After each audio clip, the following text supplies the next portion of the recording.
You've been lounging with Skipper. You've been lounging with Skipper. Oh, yeah. Yo, what's going on, everybody? I welcome you all to another episode of Loungin with Skip. Today I have an important guy.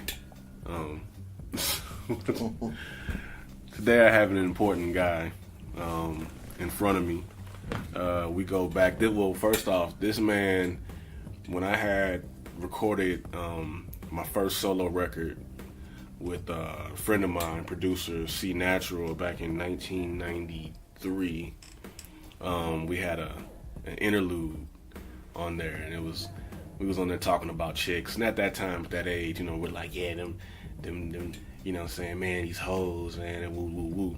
And I remember the famous quote he said, "You rat head hookers."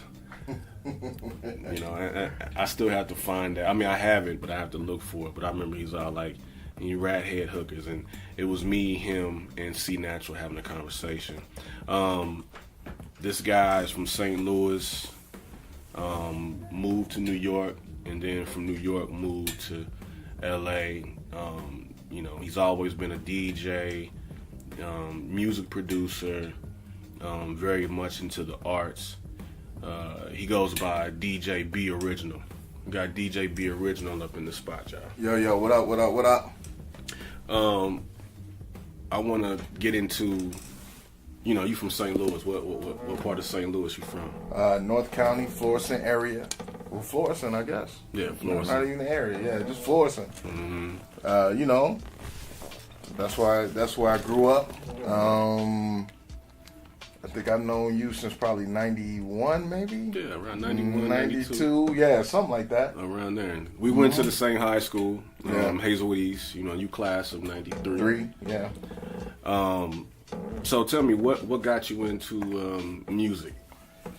It's a combination of a couple things, but basically just hanging around with my dad, listening to old soul records. Mm-hmm. That was I guess that was the beginning of it. But around what year was this? This was probably all my life, but my earliest memories of it are like 78, 79, because I was still living in U City. Okay. And my dad used to just on Saturday mornings just play a lot of soul records. Mm. I had older sisters. I have sisters that are twins that are like 6 years older than me, and an older sister than that's like 8 years older than me. So that's how I got started listening to rap, because they were like in their teen years. Mm-hmm. When I was like, they were in their preteen years when I was about 4 or 5. Mm. So 1979, like listening to rap music. That's when I first remember. That's when it first started. That's when I first remember. Yeah. I was just getting tapes from New York and just like, listening to what my older sisters listened to. And you were 5 years old. I was 5, yeah. Mm. Yeah, I was 4 or 5. 4 or 5 years old. That's interesting. Yeah, but I definitely remember like Christmas rapping. I remember listening to like old battle tapes, Cold Crush and stuff like that. Just just tapes that you come across. Mm-hmm. Yeah. So your soul records. So you was influenced by the soul records that your dad was playing. Mm-hmm. That's what sparked. Yeah. For you to say, you know what, I like listening to music. Oh yeah. Okay. Oh yeah. Definitely, man. Like my dad, his record collection is crazy. I'm trying to get that record collection now. Yeah.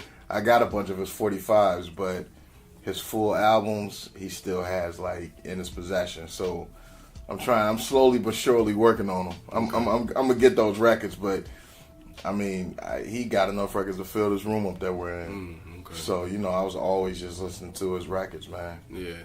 What was one of the first records that you listened to? Do you remember the I know for me, I can remember the first one, which is Boogie Nights. Boogie Nights? Mm-hmm. I think the first rap record that I really could actually comprehend is definitely The Message. Okay. I think that was 1982. I was about 7 or 8. I was old enough to understand what they were talking about. Mm. Before then, I used to just listen to rap, and then that was Don't Push Me. Yeah. So before then, I'm 4 or 5, so I'm not exactly comprehending everything. I'm still listening to it, but I'm not like really comprehend. I think The Message was the first hip hop record that I was like I could really fully understand what they were saying, and you know, I got the, you know, I totally understood the concept and where they were coming from. But I think with my dad, some of the earliest records are probably like a lot of Al Green, Motown, Diana Ross, stuff like that. But Al Green sticks out in my mind. Okay. Yeah, when I think about it. Now, why Al Green? Those drums? The drums, his voice, just very soulful. And Marvin Gaye sticks out a lot for the same reason. Yeah, that What's Going On album. That's one of my favorite albums. Timeless, classic. And you know, and it still resonates today. But like very heavy stuff. Like when I was a kid, I was listening to heavier stuff because that's what my dad was listening to. Right. So that's probably why now, like, most of the music I like is like a little heavier in tone, and you know. So what? Okay, so grade school comes about, and so at this particular point, you're listening to hip hop music. Yeah. And what grade school did you go to? Granneman. Okay, you went to Granneman. So after Granneman, you went to Kirby. Yes. So around Kirby years, now Kirby is a junior high school. Yeah. In Florissant. So how was your music? Because around that time, that's when you started DJing, wasn't it? Well, 1989. That was like in between my 8th and 9th grade year. So at Kirby, what was happening was we were having what I would consider the first wave of bullshit rap music, which was like Young Redhead Kingpin. People like that. Cool, that was horrible. So well, he was alright. So like I've been listening to rap music for so long that even at that stage of my life, I could tell the difference between like a Run DMC and a LL Cool J.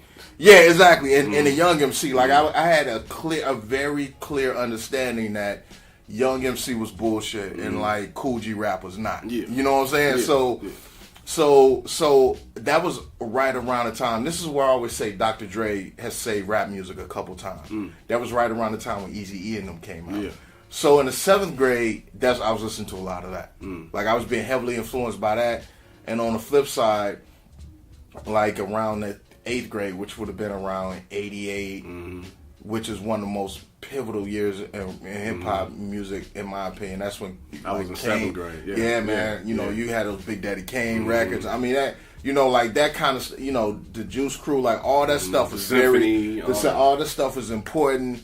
I used to listen to a lot of like the Jungle Brothers and stuff like that. So I had a very clear understanding, like, you know, Tone Loc. Now you know Redhead Kingpin, wasn't he an extension of Jungle Brothers? Because remember on that I think they was all together. And he did that whole thing with his leg in the video. I think they was all together, but it was bullshit. Like I used to listen. I used to look at Kwame and I just be like, nah. Kwame was. I mean, but I like that the rhythm. The rhythm was. Yeah, I'm not saying that they had shitty records. What I'm saying is that I just felt like it was like bubblegum, popcorn stuff. It was. What's the word? Something that where it was trendy because he had the polka dots. Yeah, he had the polka dots and stuff. And it just didn't really speak to me. Like, you know, MC Hammer was coming out around that time. To this day, I have never played an MC Hammer record. To this day, like DJing it or DJing. I've never played an MC Hammer record. You know, like that's what I'm saying. Like at a very early age, I was very much like I could see the difference between the two. So I would say, yeah, when I was in junior high, man, I mean, we talking, you know, Ice-T with Colors, like, I mean, just all that stuff was coming out. Like, I felt like that was like the first time that I could appreciate, I guess, West Coast music. Okay. Because before that, it was like a lot of. It was Run DMC, Raising Hell. Yeah, and that was cool for me because, you know, that was the first wave of like the battle between the new school and the old school. that was, you know, like Melly Mel and them, they ain't like Run DMC. So the same thing that we see now, that's the same thing that was happening back then. I always look at rap as like, you know. Do you think Kool Moe Dee was kind of, because Kool Moe Dee, when he did like Wild Wild West, even though it was memorable, it was still kind of corny. Yeah. But I go to work and all that. I go to work. Like, I thought that type of stuff was kind of corny. I think when he came out with that, that was when I was like, okay, this is raw. But when he started doing but then I liked the beef with LL and Kool Moe Dee. I thought that was dope. But he killed him though. That was the same beef that we have now though. Yeah. That was old school versus something that was new. So that's kind of how that's how I thought about rap back then. I thought about it as like pre-Run DMC and post-Run DMC. Okay. So in that same argument, which is the LL Cool J and the Kool Moe Dee argument, that's the same discussion that we have now, with like the Little Pumps or whatever, and like what we consider more traditional hip hop. Right. So that it's the exact same argument. What my generation is saying about Little Pump and them, that's the same thing Kool Moe Dee and them was saying about LL Cool J. Right. So and that's what sparked that. You know, that's what sparked that that issue. So so junior high. Yeah, so junior high was like a lot of that. Eazy-E. Yeah. Dr. Dre. I mean, I used to listen to Eazy-E like just constantly. I remember my in 7th grade, as a matter of fact, my math teacher had an Eazy-E, Easy Does It cassette, and I brought it to school, and I brought it to class, and I remember the teacher was passing out some report. Yeah. And she seen the tape on my desk, and what the parental guidance suggested thing, that advisory, and I remember she took it. She took my Eazy-E tape, and I never saw it ever again.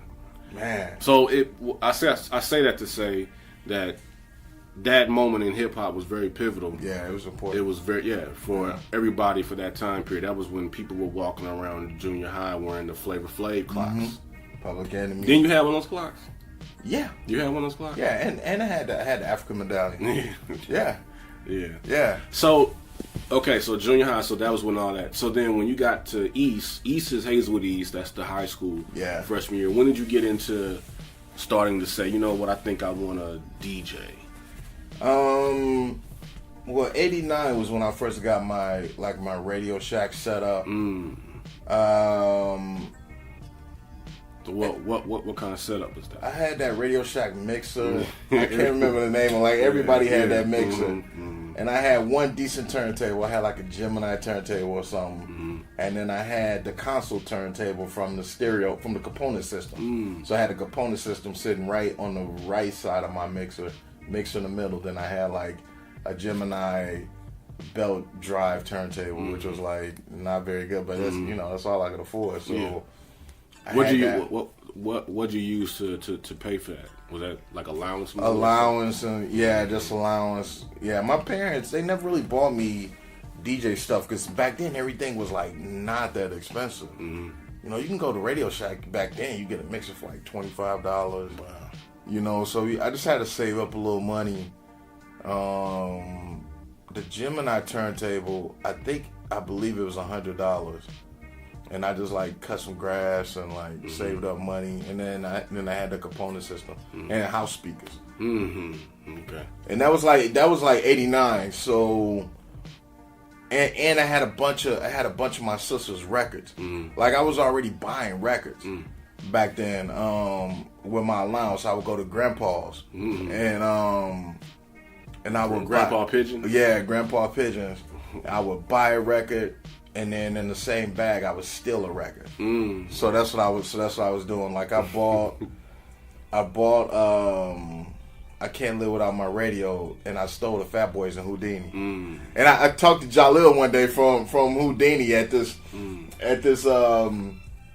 event for Public Enemy. They were being inducted into the Rock and Roll Hall of Fame, and I was at House of Blues. One of my friends invited me. He was like, "Yo, come out to this thing," and And I was standing right next to him from Houdini. I was like, man, I got to tell you, man, I stole your record when I was like 11 or 12. And he's like, they was cool with it.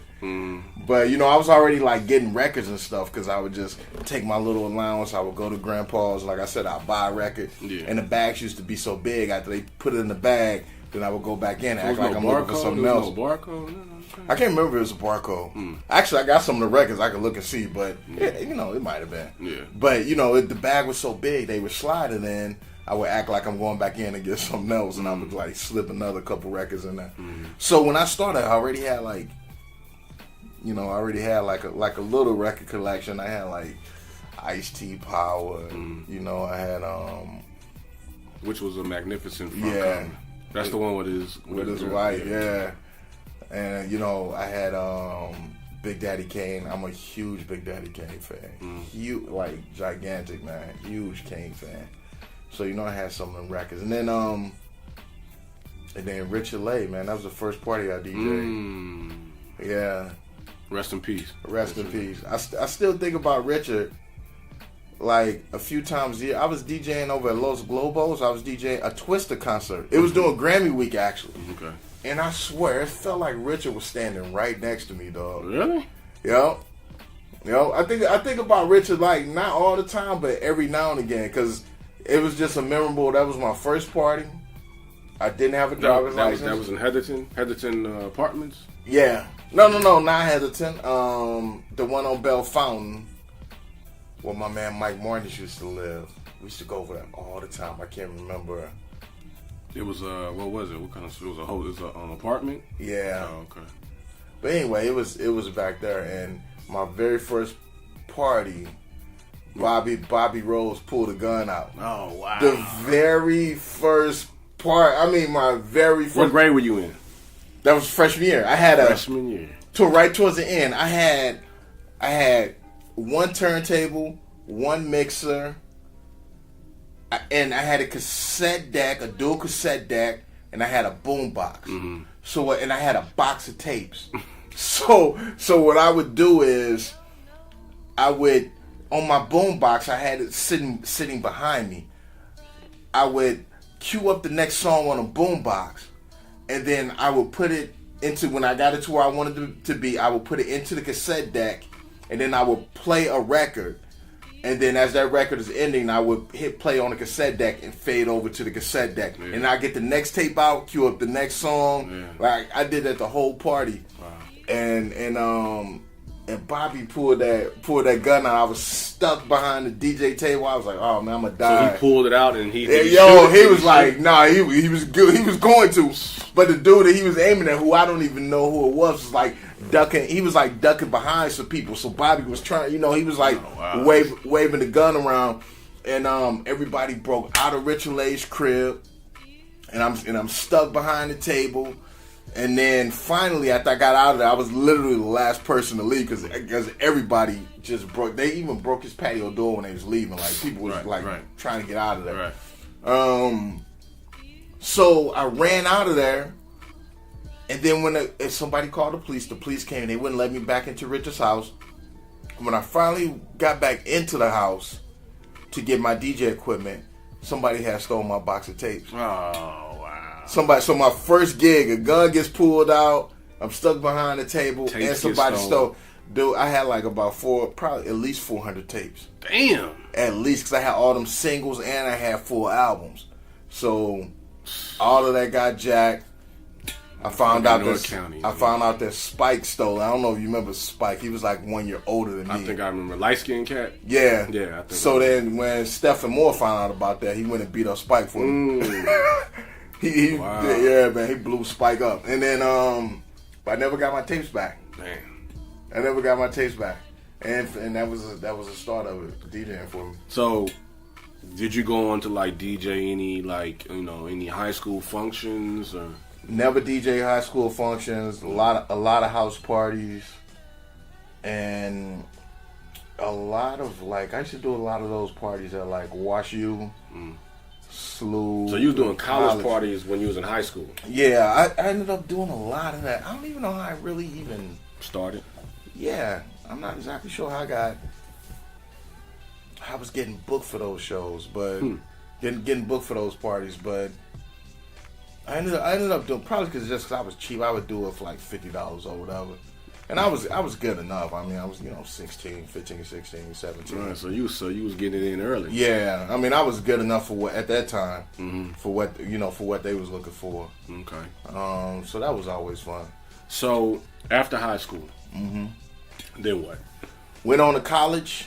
What college did you Southern go to? Illinois University, Edwardsville. Oh, you went SIU? Yeah, I did. I actually didn't DJ there because the frats, they all use their own DJs. So that was the thing. Like, it didn't matter if I was better than the DJs that they had. They wanted to use their own DJs. Meanwhile, they DJs are at my apartment asking me about certain records and how I do. It's just crazy.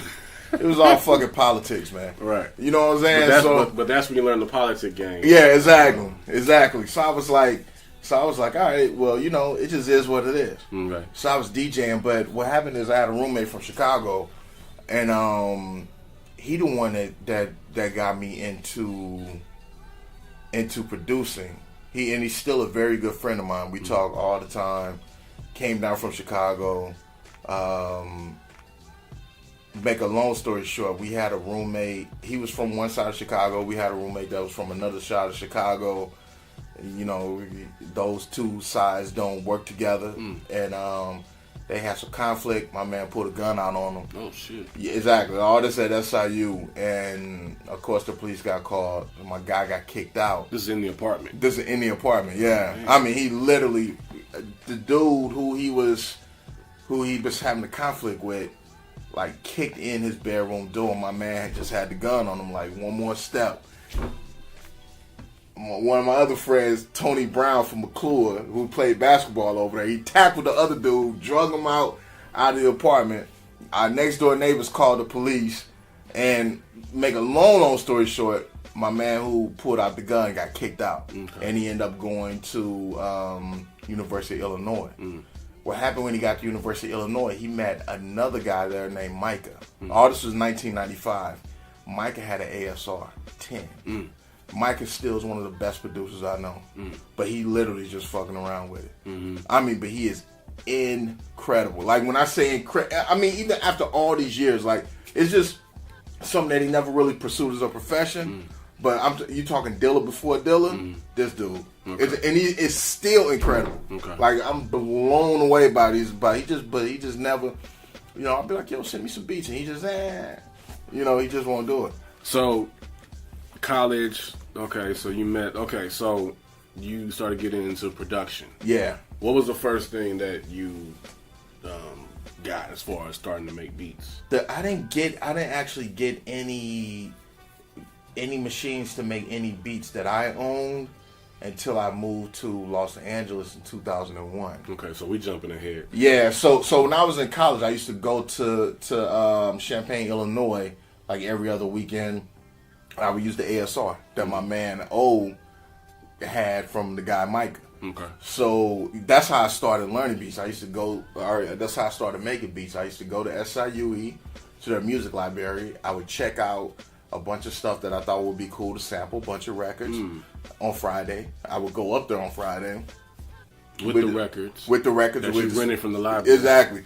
And we'd spend a whole weekend making beats with the ASR.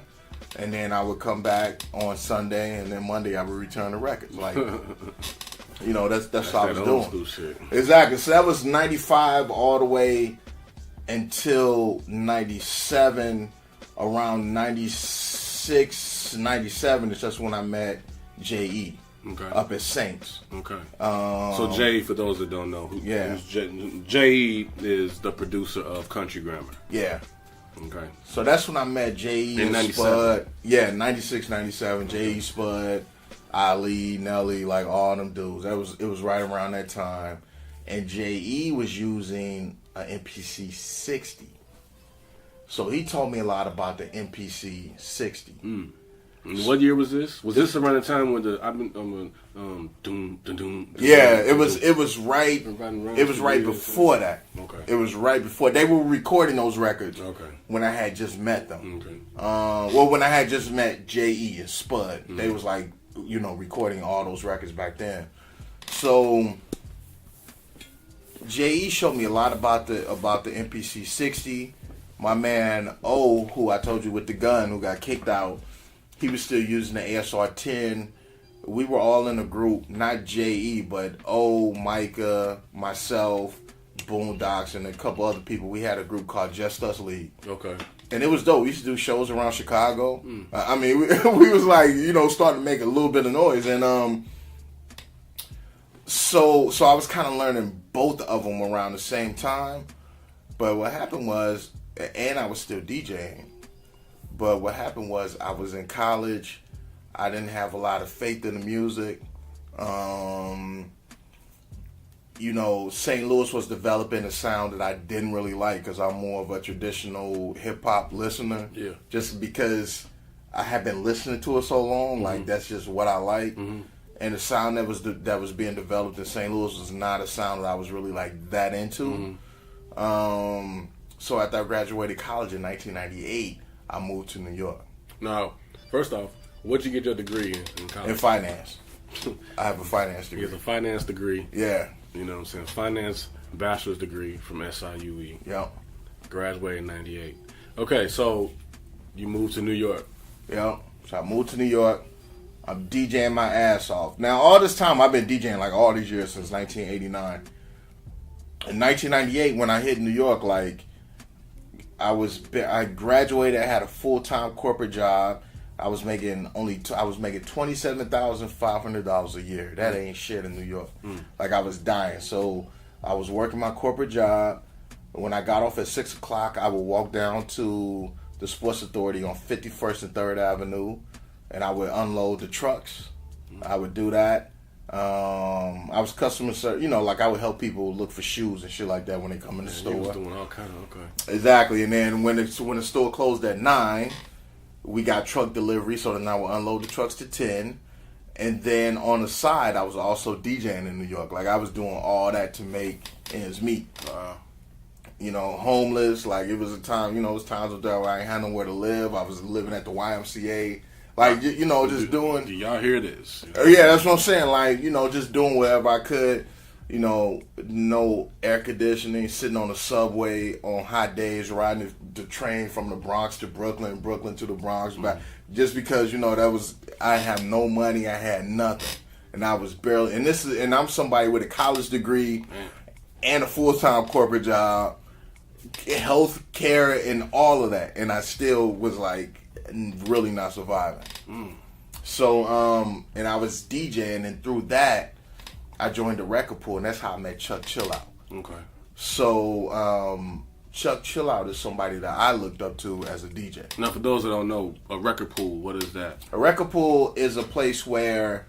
Now, keep in mind, this is back in 98. Yeah, exactly. So, record companies used to need to get their promo singles out to DJs. So, if you joined the record pool, you could get the newest, hottest singles first. This is before the internet, when they was when they was emailing the singles to you. You actually got the physical, the physical vinyl sent to you. Yep. So every week, and what happened is it was a middleman, and in my record pool, Chuck Chillout was the middleman. Okay. In order to be the middleman, you had to be like a known DJ, because the record companies wanted to make sure that whoever was repping their records had a reputation. And also had enough access to all the other local DJs. The way record pools work is really not about the big DJ. It's about DJs that were at my level, because I'm the one that's going to be spinning at the house parties and stuff like that. Gotcha. Back then, it was important to get a buzz on the street. So it was cool that, like, Funk Master Flex or Chuck Chillout or somebody like that would play it in the club. But they wouldn't play it in the club till after the buzz was built on the street. Gotcha. And the buzz was built on the street because people like me would play new records at the house party. Okay. Or in the parks or wherever. So that's how the promo game went. So, like, every week, I would get on the train. I would go to New Jersey. I would pick up my records. I get about 40 or 50 records a week. I would pick up my records. And I just got cool with Chuck. Like, I used to just go over to New Jersey, and, like, I'd show up at, like, 9 o'clock in the morning on Saturday. He'd just be coming in, and, like, literally, we just hang out till like 7 or 8 at night. Chuck Chillout. Now, for those that don't know, who's Chuck Chillout? Chuck Chillout is one of the early influential DJs in New York City. Like definitely Chuck Chill Out. Cause I used to listen to Chuck Chill Out on was it on XM? Yeah, on XM. Which he had that show with Primo. Yeah. Yeah, he one of those like Red Alert type Grandmaster Flash. They all came up together in the Bronx. Okay. Like they all, it wouldn't be no Funk Master Flex if it weren't for Chuck. Like Funk Master Flex used to carry his records when he was a kid, and that's how Funk Master Flex really learned the game was through Chuck. And Chuck is still very active, still very active. You know, he DJs all the time. Like out there on the East Coast, he's like fairly well known. So you go hang out with Chuck, and what period for you was okay? So this is 98, 99. What changed for you from moving from New York to LA? Well, the biggest change, the reason I moved was primarily just weather, just living conditions. Okay. New York is like... Now, at this point, where you did you come and visit LA at this point? Yeah, I did. You've been out here? I was totally convinced of it because I came out here and visited like in February. Oh, okay. So it was like no degrees when I left New York. When I got here that day, it was like 70 degrees. So I was totally sold. This is 2000. Okay. So Nelly just dropped, or no, I'm tripping. No, this is 2001. Okay, so what happened with Nelly and then when they was recording the Country Grammar record, J.E. called me. He was like, yo, we got a record deal. I was like, who did you get your record deal with? And he was like, I can't remember. But we got like, he was so excited he couldn't even remember. But he was like, yo, we're going to come up to New York and record this record. So I was like, all right, cool. Like when you get here, give me a call. You know what I'm saying? So I got to watch like and sit in a little bit when they were recording that Country Grammar record, which was really dope. You know what I'm saying? Like it was a good experience for me because I had never been in like a big studio like that. And we talking 2000. They was at Quad, same studio Tupac got shot. I mean, that, it was like a big deal. So that was. Yeah, that was right around 2000. Yeah, because the album came out like August of 2000. Yeah. So then I moved to Los Angeles in 2001. I actually had got a job at Warner Brothers, but the job wasn't ready yet. It wasn't ready. So I moved back to St. Louis for like maybe 8 or 9 months. Now, what was that like for you? It was interesting coming from New York to move back to St. Louis. I moved back to St. Louis in,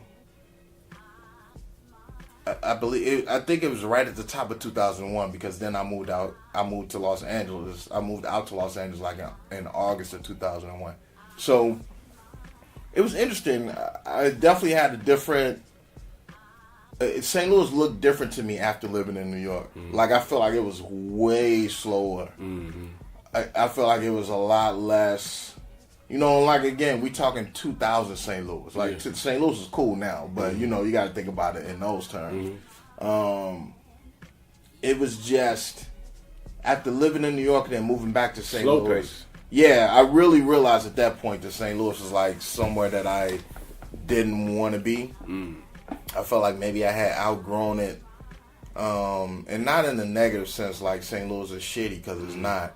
But I had just experienced something different, and I just felt like I wanted to have more of that. So then I moved out to Los Angeles. Now, how did that feel when you touched down out here and you was like, okay, let me get it popping. Let me see what's going on out here. Man, so you had a job with Warner Brothers. I had a job at Warner Brothers. No, Warner Brothers Records. No, Warner Brothers Television. Okay, Warner Brothers Television. Yeah, I mean, I've always worked in the television industry, so Warner Brothers Television. I got that job when I was in New York, but like I said, it wasn't quite ready yet. The position hadn't opened up, so when it did open up, then I made the move out here. So that was in 2001. That was the first time I actually bought something to make music. I bought an MPC 2000 XL. Yep, I bought that, and I got I bought a Pro Tools Digio 1. Okay. So I've been using Pro Tools since then, since 2001. It was 5.3.1, and I had a PC built, and I just learned how to use it like all on my own, man. Now, luckily, one thing I am leaving out is that in between New York and Los Angeles, when I did move back to St. Louis, the cool thing with J.E. was that he let me work in his studio anytime I wanted to. So I would be at the studio for hours every single day. Like every day. I didn't miss one while you were back day in St. Louis. When I moved back to St. Louis for that short time, for like those 8 or 9 months. I was in this studio, I'm telling you, from the time I got off work until like 3 or 4 in the morning. Now, is this when, before Country Grammar came out? This was right when Country Grammar came out. Oh, wow. So you was around when I was there for all that. What was that like? It was interesting to see that rise. I thought it was cool. I was there when Jason got his first big publishing check. Yeah. I mean, literally, I was at his house when he opened the mailbox and got the check out of there. Really? Yeah. What was that like? He was like, "What?" I was like, "What?" I'd never seen no $100,000 check before. I was like, it had the 1 and the zeros on it, and the line said 100,000. It was like 103,000 or something. I was like, "What?" Like I had never ever seen anything like that. Never. And he was like when he opened it up, he was like, oh, dang, like looking at the check. And he set it on the counter, and I was like staring at this check. Because I had never. That was his first publishing check. Yeah. From the Country Grammar. Well, that was, because he did a publishing deal. So that was the first one. You know, they had all got advances and stuff like that, but that was like the first, the first big one. So it was cool to just see it, because I just like to see people succeed. Like I love. It wasn't like looking at like, man, fuck you, man. It was like looking at like, man, what? Because in something like that, it makes you want to say, damn. Like it makes you want to understand it more. Yeah. On how this happened. Yeah. And how can this happen for me? And you know what I mean? Like that's where my head is at with stuff like that. Yeah. I'm a big fan of like just seeing people succeed. Like earlier when I mentioned Lil Pump and stuff like that. It doesn't matter that I really don't enjoy their music, because I just like to see people succeed. Like I'm a fan of success. You know what I'm saying? Even if I don't like, as long as you ain't doing nothing, killing people, stuff like that. But when I hear the music, I may not like Lil Yachty's music, but I love his success, and I don't take that away from anybody. Like I salute all those brothers. Every time I DJ a show, a Lil Yachty show or something, and I see it, I'm like, that is word. Okay, so before we can get to that, so you were there when he got his first publishing show. Yeah, so that was cool to see that rise. I loved it. I seen them spend a bunch of money. I seen them make a lot of money and spend and make and spend and make and employ people. Start that clothing line. I mean, it was just dope to see. St. Louis had never seen anything like that. St. Louis needed that. Exactly, and that's the thing. Like, people in New York and Los Angeles, they see that kind of stuff all the time. But at that time, never St. Louis. Yeah, St. Louis had just never.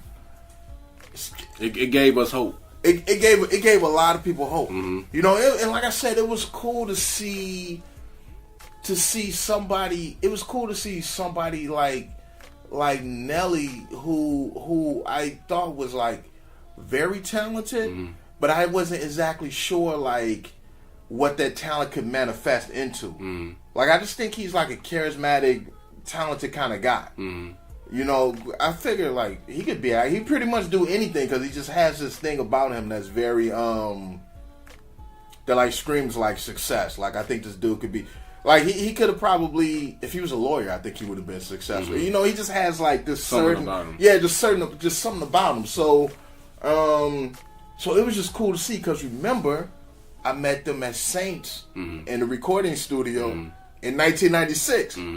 So here it is, 4 years later. Exactly, and they was grinding way before that. So that's the one part of the story that certain people don't understand. Like they don't see all of that work all the time. They see the end result. So to see all of that up close, I thought was like pretty interesting for me. So you leave St. Louis. Yep. After seeing all that. Yep. You move to LA.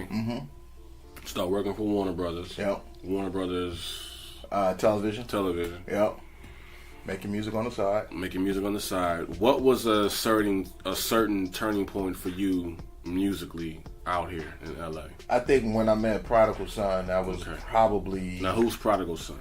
Prodigal Son is a rapper. One of he in that Wu-Tang family. Member Sons of Man, and he's someone that I had listened to for a lot of years, and I used to always think like, yo, I would love to work with Prodigal Son. So you listen to Sons of Man and all the time, Wu-Tang and all that stuff. Yeah, I was, I'm a big fan of East Coast music, so I listen to all that stuff. So Killer Army, all that, like all of it. So I was aware of. How'd you meet Prodigal? One of my friends is one of the guys I worked with at Warner Brothers was producing a game show, and he needed a host, like a model, for the game show.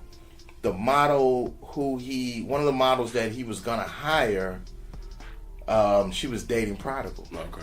So when he called her to talk about some details for the show, he called her house phone and he answered the phone. Mm. And I was like, yo, who was that? And he said, it's some Wu-Tang rapper that she dated. I was like, what? Mm-hmm. And then I said, yo, she dating somebody from Wu-Tang Clan? And he was like, yeah. So I sat there and listened to him do his business with her. And then after they got off the phone, I said, listen, man, you got to tell her that I need to meet her boyfriend. Mm.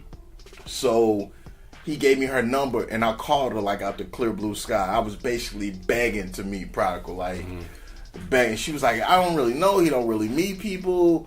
I don't know you. She hadn't even met me. She's like, I don't know you. I don't know what you. I mean, I was literally begging, and she finally gave in. She said, okay, where you want to meet? I said, let's meet at Numero Uno in Burbank on Riverside. We can have a lunch meeting there. And he came in. I mean, we clicked like instantly, and we've been like brothers ever since. That was like 2002. And it just 16 years ago. Yep, just through that meeting. I've had so many opportunities, so many wonderful opportunities. Yeah, just by knowing him. So, he did a solo album back then. Yeah. And you did production on that album. Yeah. I produced 6 records on there. I A&R'd the whole thing. And I was a straight up rookie. Like and that was like 2002, right? I think it was 04. 04? Yeah. So like 3 years after meeting him, here you are A&R. Yeah, I mean, he literally just gave me a shot. You know what I'm saying? Like when he didn't have to. Mm-hmm. He didn't have to. He had plenty of music from all types of producers. He. Now, what was that like A&R in your first project? With him, it was real easy, cause he and I have a real good relationship. Mm-hmm. So it's super easy. Like, and he's good. He takes feedback really well. So I mean, we don't always agree, but I'd be like, I don't like that, and he'd be like, why you don't like it? And then we'll talk about it, and then sometimes he'd be like, okay, I'll change it, and then sometimes he'd be like, nah. But it's cool because it's not adversarial in any kind of way.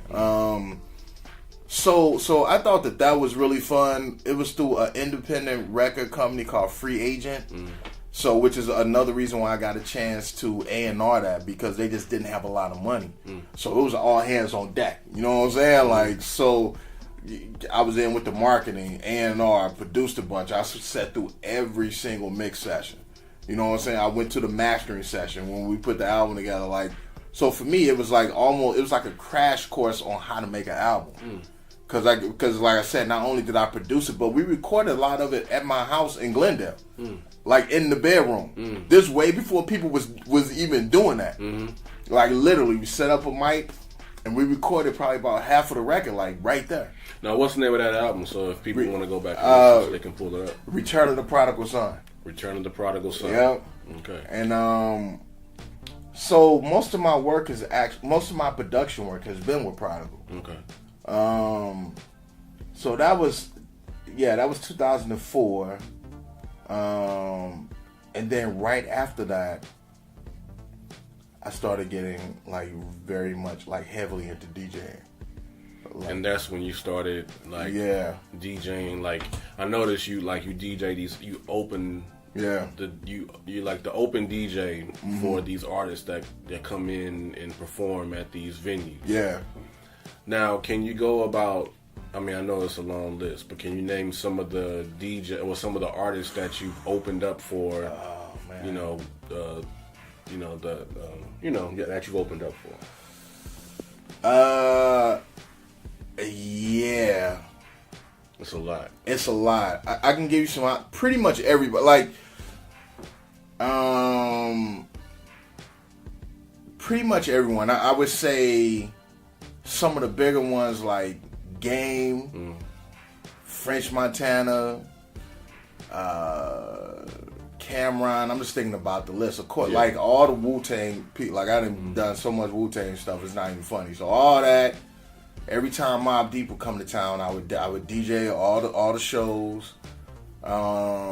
Scarface. I mean, you name it. Yeah. Like, I mean, throughout the years, I can't even, between opening the shows and actually DJing for artists. Like, last year I was in Chicago. I DJed for Ghostface and Raekwon. So it's like Prodigy coming out, DJ for Prodigy. It's like now let's talk about Prodigy. So you had the opportunity and time to talk with Prodigy. Yeah.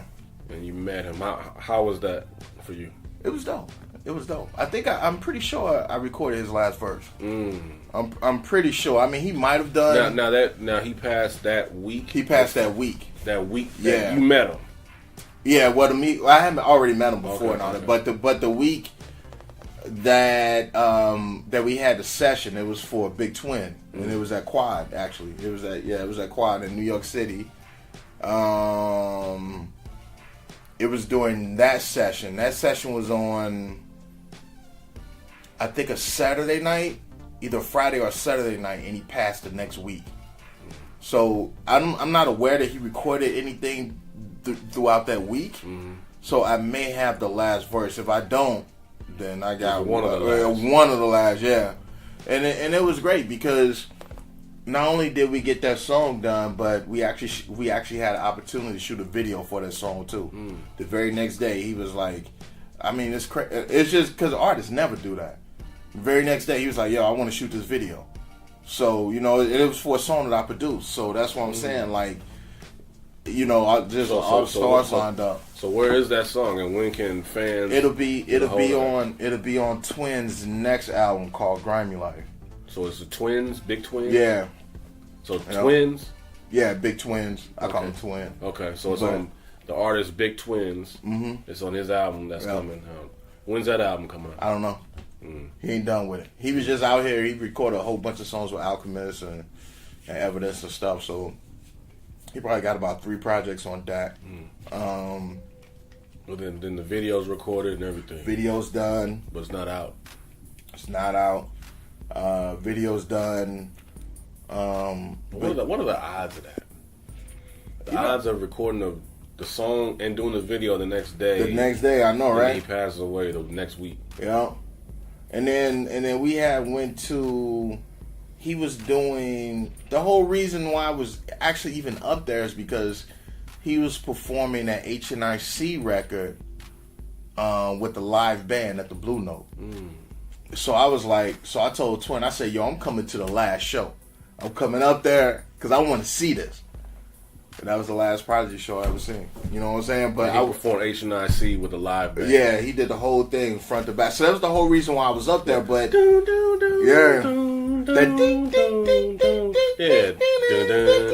shit was crazy. So that was the whole reason why I was up there to begin with. But I was like, yo, Twin, since I'm up there, and Twin was on that album a lot. So he was performing with Prodigy because he on like half the songs. So I was like, yo, while I'm up there, let's get a session in. So that was the whole reason why we even had the recording session to begin with. So that was great. Like, I dig Prodigy. It's kind of at this point in my life I'm 42. So I'm trying to think like, when I was in my early 20s or 20 or so, listening to these people, right? Prodigy, Raekwon. I went bowling with Raekwon like 2 months ago.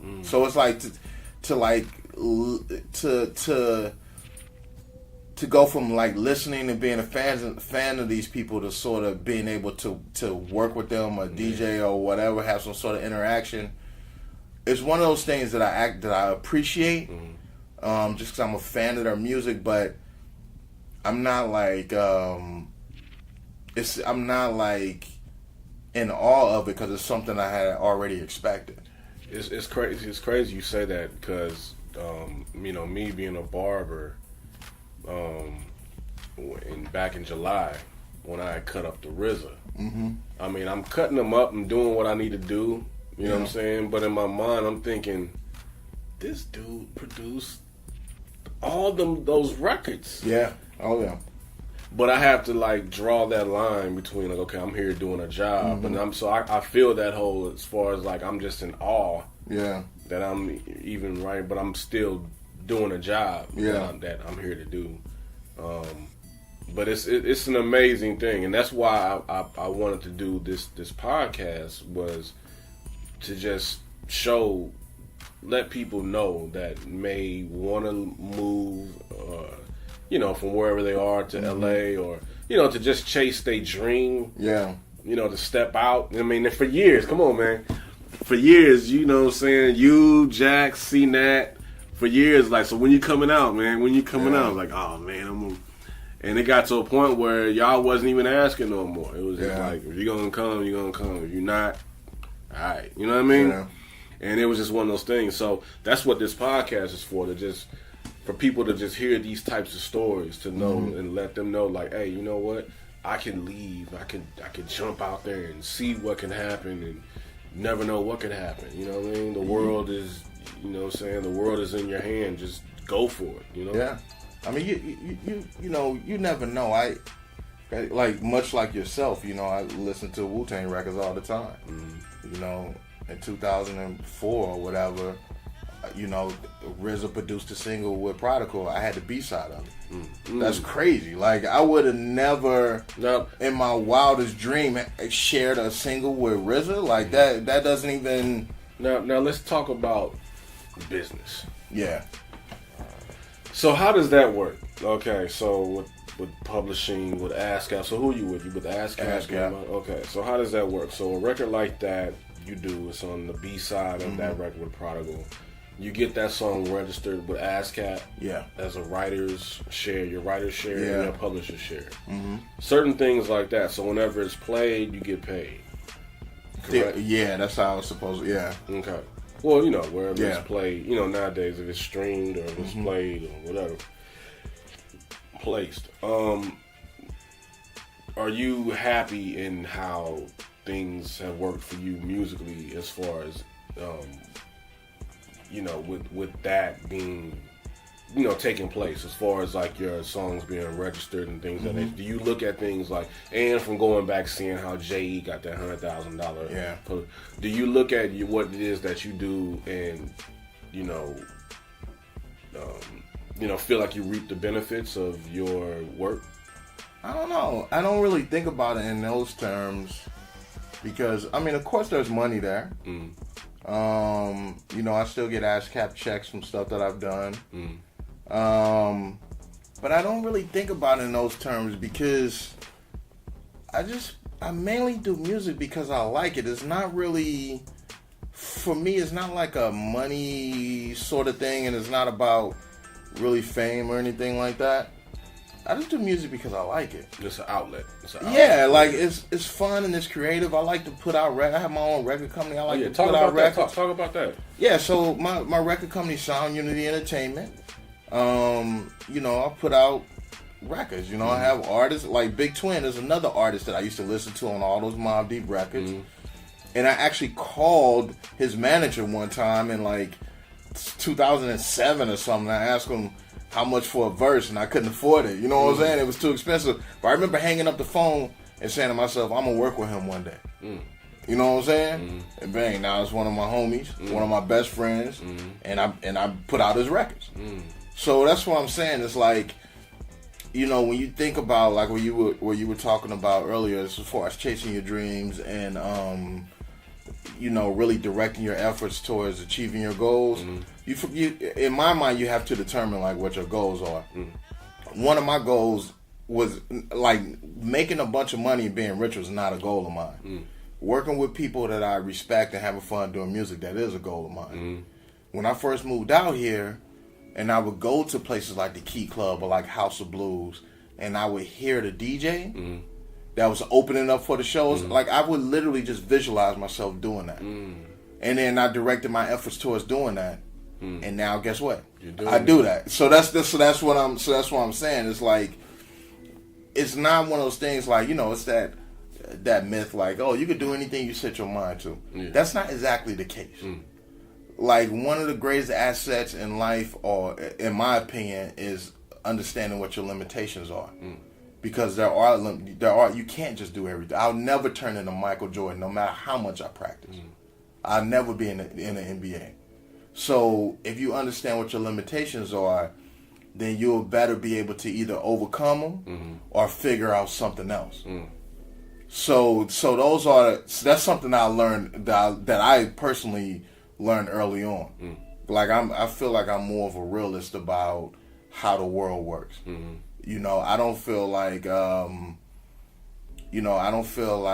like not achieving my goals and dreams, because when I think about all the people that I've met, all the people that I DJ for, you know what I'm saying? Like, everyone, I mean, it's priceless to be able to sit in a studio with RZA for months. I mean, it ain't like it was one day. Like literally for a couple months, and just watch him work, see what he does. He tells me his secrets.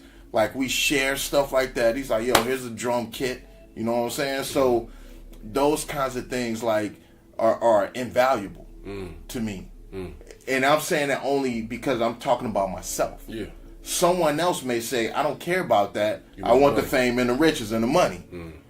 That's what I'm saying. So in my mind, because people will be like, oh, you don't have no Grammy, you don't have no, you know, you haven't sold millions of records and all that kind of stuff. And I'm like, that's your ideal of success. That's not my ideal of success. You know, it's like when people be, you know, I feel like I'm successful now. Because I enjoy what it is I'm doing. From all angles. You know, whether it's me cutting, whether it's me producing, whether it's me doing what I'm doing right now, I enjoy it. And the thing about it is, it's one of those things where, you know, you create an opportunity for yourself. You know what I'm saying? Because at a particular age and a point in life, we get to that point where it's like, you know what? I need to start creating opportunities for myself instead of waiting on opportunities. And, you know, not burning bridges with people. You know what I'm saying? And sometimes you got to burn a bridge. I burned plenty of bridges. Yeah, because I just don't care. It's my world and my life, and if I don't want you in my world, then I'm gonna burn the fucking bridge down. Because you don't see that. It's like, you know what? I don't see no use for you anyway. You know. Listen, man. Some people, and this is. Listen, some people are just not valuable to you. It doesn't matter. They may know all types of people that can put you on or put you in certain situations. That doesn't mean that they're valuable to you. And you cannot waste your time or your effort on somebody that is worthless to you. For what? I burn all kinds of bridges, all the time, all the time. And the reason why is because there's no. And when I say burn a bridge, I don't literally mean like I'm like, fuck you, get out of my life. I mean, I have done it a couple times. But I'm saying, as far as like, I'm not dealing with you, I'm just gonna move on with my world. Like that sort of thing. Because there are so many ways to get to where you gotta go. That it's not one person that can stop you. Especially if God wants you to have it. There's nothing that anyone can do to stop you. It's up to you to stop yourself. Right. Definitely. I definitely. You know. So that's what I'm saying, man. Time is important. Relationships are important. And there could be negatives and positives to both. One thing I don't like to do is waste a lot of time, because you can't get it back. That's the most valuable resource on the planet. That's the only thing that you can't rewind back is time. And relationships are important because relationships can hurt you or help you. it's up to you to understand and identify which ones hurt you and which ones help you. And the ones that hurt you, you don't want to waste any time on those.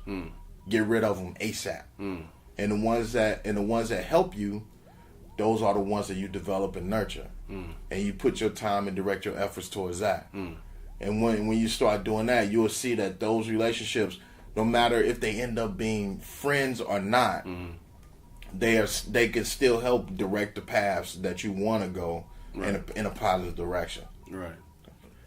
Speaking on direction, where do you see yourself in the next 10 years? I don't know, man. Just making music, or maybe not making music. My thing, listen, man. My philosophy of life, I just want to enjoy life. I'm 42, so my life is half over. The first 42 years are gone. So I don't want to waste a lot of time doing shit that I don't like. So if the minute I am not into making music, I'll stop and find something else that I do like. So that's how I choose. That's how I choose to live my life. So who knows what'll happen in 10 years? I don't know. When I was 32 and I was thinking about what life would be like at 42, I literally had no clue. I mean, I had no clue. I wasn't thinking about it. Now I'm 42. And I'm sitting in the recording studio talking to somebody that I've known almost all of my life in Los Angeles, chopping it up about music and following dreams. Shit, I wouldn't have thought that when we was in Chris's house. And I'm trying to figure out how to use the EPS. You know what I'm saying? I would have never thought that. So it's just about, for me, it's just about figuring out, you know, how to use my time wisely and how to maximize my like my fun and my enjoyment and like not spending time doing negative stuff. For instance, like DJing. That's why I might give up DJing. Why? Because I'm not really feeling the music. And now, like you said earlier, I'm opening up all these shows. I'm still doing these concerts, but I'm doing like a Lil Yachty concert or something like that, and I'm playing a bunch of records that I don't even care about. Really? No, because I want to care about the music. You should get into this lo-fi wave that's going. Man. Lo-fi is dope. Lo-fi is dope. I like to because the thing about it is, and like how we had that conversation last time, and I was like, I mean, I want to do, but I mean, I'm not no DJ, and you was like, man, just do it. Coming over here and just hearing you talk and always telling me like, man, just do it. It's like it puts that in perspective for me. It's like, you know what, fuck it, just do it. Just do it. And instead of thinking so hard, oh man, he's not DJing it. So it's like I'm finding records and putting them on the pads, and I had like a little whatchamacallit Tuesday night at this little lounge and just playing music. You know what I mean? And the thing about it is that could be an opening for you. To be able to, because they have these certain venues where it's just nothing but cats that make beats, or they have beat sets and play music, you know what I mean? It's still like DJing, you know what I mean? And so that's the wave that I'm going with on my end. How you do your DJs on these that's the wave I want to do, so that way like I'm able to vent that part of me out at lounges and stuff like that. I'm not a DJ on the turntables, but I'll get on the SP404 and have a live set playing some Sherelle or you know what I'm saying, some Shalimar or something, you know what I mean, and just do the effects. But I mean, so you should probably think, look into that, man. You know what I'm saying? I can't do lo-fi, and the reason why is because I love to listen. Well, you know what I'm saying, but not necessarily just doing it, but I'm saying maybe like maybe I'll come up with something new. Doing you know what I'm saying? I know. I mean, if you're doing those whatchamacallit shows, doing the little yachties and all that, I feel that because you got the whole crowd up in there. They all millennials, you know what I mean? So you got to really think like, do I see myself doing this for the next 5 years? You know what I'm saying? For these millennials. I talked to a DJ. Man, I cannot remember what show it was. It was a little somebody. But anyway, a little somebody. One of the other DJs, he saw me using turntables. He was like, "What? You still using turntables?" See? I was like, "Bro, I've been DJing for like 29 years. This dude was like 20. I've been DJing longer than he'd been alive." But after he saw what I could do with the turntables, at the end of the night, he was like, "Yo, I got to get some turntables." He was like, "Wow." Because I still DJ the same way I DJ with their music. What was he using? He had controllers. And controllers are dope. But the thing is, the art of DJing is not how it used to be. I know. But what I do is, like, I'll play them little pump records, but I'll cut and scratch the same way that I used to DJ. Yeah. So for them, it's like, they're like, whoa, like, what is that? Because they just haven't, it's not something that generation does. Yeah. But when they actually see it, it's something that they like. But if I did the same thing with 90s music, they wouldn't like it. Because of the music, but if you apply those same DJ techniques to their music that they're listening to today, they think it's pretty cool. Like, they appreciate it, and that's what I like. But it's hard for me to just listen to that kind of music for hours on end. For hours on end. Yeah. And not only are you DJing it, but then the actual artists themselves come up and perform. Yeah, the artists themselves come. Man. And like I said, most of them artists, man, super cool, super cool. I mean, like. Super cool dudes, man. They stay out of trouble. They don't be fighting. I mean, they like to drink and do their little drugs or whatever. But not ironically, but I guess when they get on the stage, they don't be high or drunk. I mean, these guys are real professional. When they get off the stage, I don't know what they doing. But when it come time to work, bro, they working. Right, because I mean, shit, you be on the stage on that lean and all that, and you lose, forget what you rapping, forget what you doing. Man, they know that they got to get their money, and then afterwards, then they turn up. Man, I DJ'd a Uzi Vert show, and I was very impressed with his performance. His music I wasn't like that into, but his performance I was real impressed with. That was back in the early days. I saw a clip the other day where it actually looked like he was on some drugs, but back then, I was like, wow, this dude is like. No, you say back then. How far was that? That was like 2 years ago. Because he ain't been out that long. That's back then. Yeah, that's back then for now. You know what I'm saying? Because they come and go so quickly. Right. So tell me what for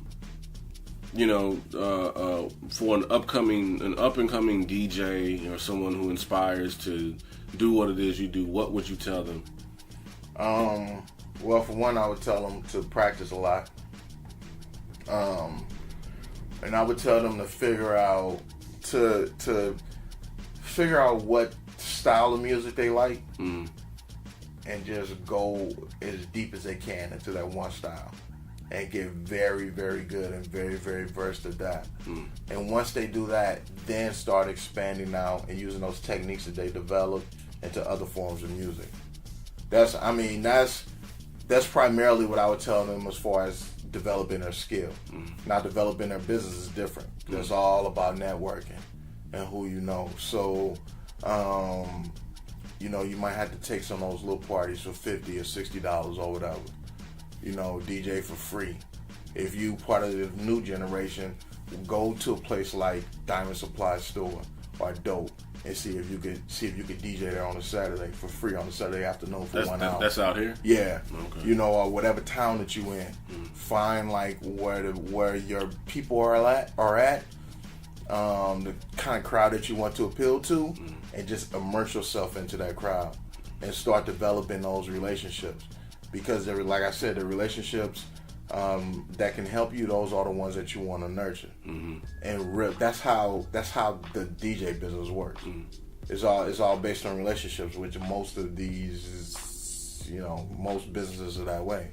It's the same way, going back to your conversation about when you went to SIUE and the frats, they wouldn't let you DJ in their parties because they already had their DJ. At that early age, you started to see the politics of how to maneuver in this business. Yeah, I mean, I would tell people just those two things, like, develop your craft as much as you can, and develop those business relationships as much as you can, and really just do the things that you're passionate about. Like, I spend a lot of time like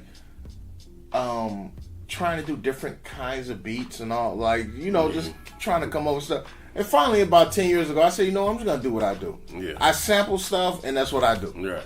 You know what I'm saying? I'm not trying to do nothing else. Yeah. you know, you come in here and you looking for like some trap shit. Yeah, or Metro Boomin beat or something. Go That's see Metro Boomin. You know what I'm saying? Like that's not what I do. Right. You know, I sample stuff. I use old crusty drums, and that's the kind of music I make. Like for instance, Twin and I. Like I love Twin's music, but we don't have that many records together because I don't do the sound that he likes.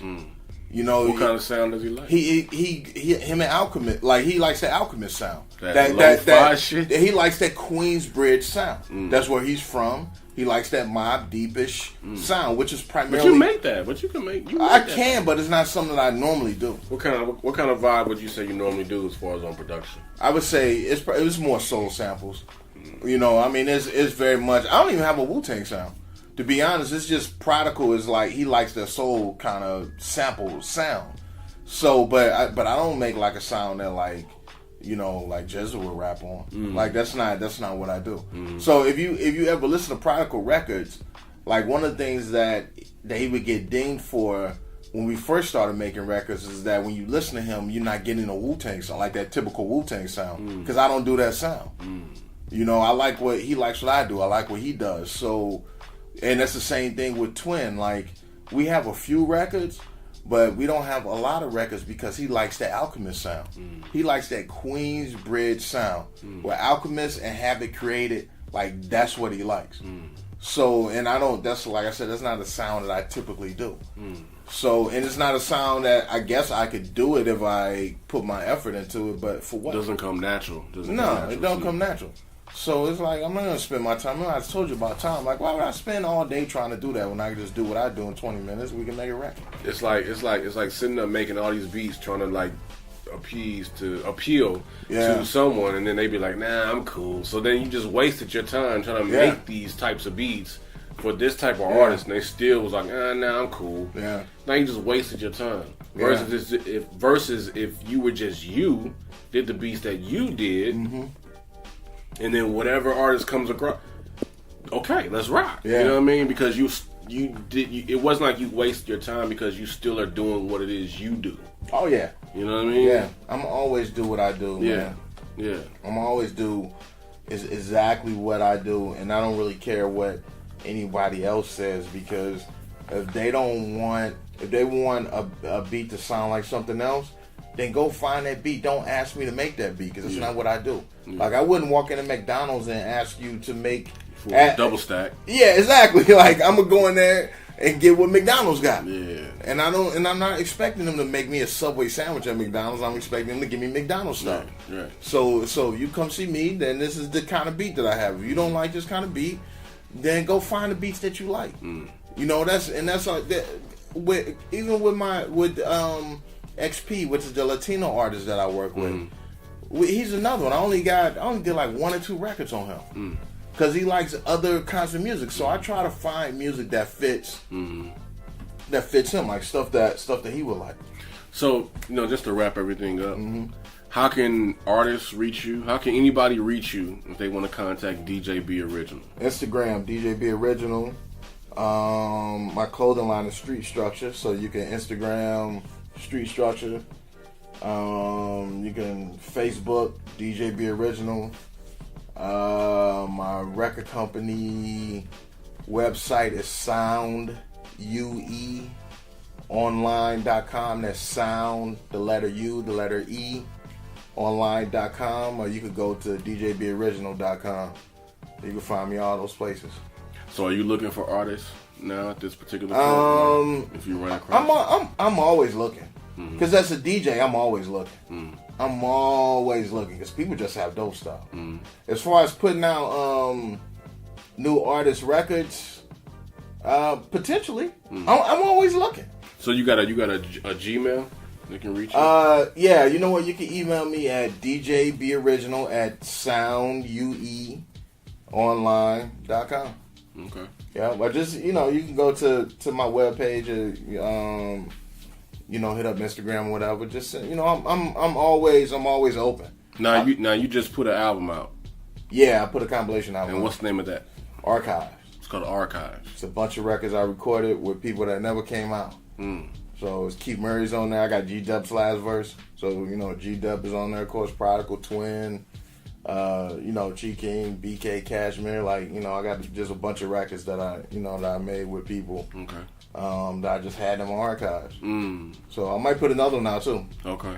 I got a bunch of stuff. So okay. I don't know. Hey, with DJ Boriginal, man, I'm glad to come over here and rap with you, man. I'm glad that you was able to lounge with Skip. Word. You know what I mean? Word. I appreciate it, you know what I'm saying? And until next time, peace. Peace, yo. Next time you come through, we're going to talk about 2005 to 2016. We skipped the whole 11 years worth of stuff. So we talk some more. For real?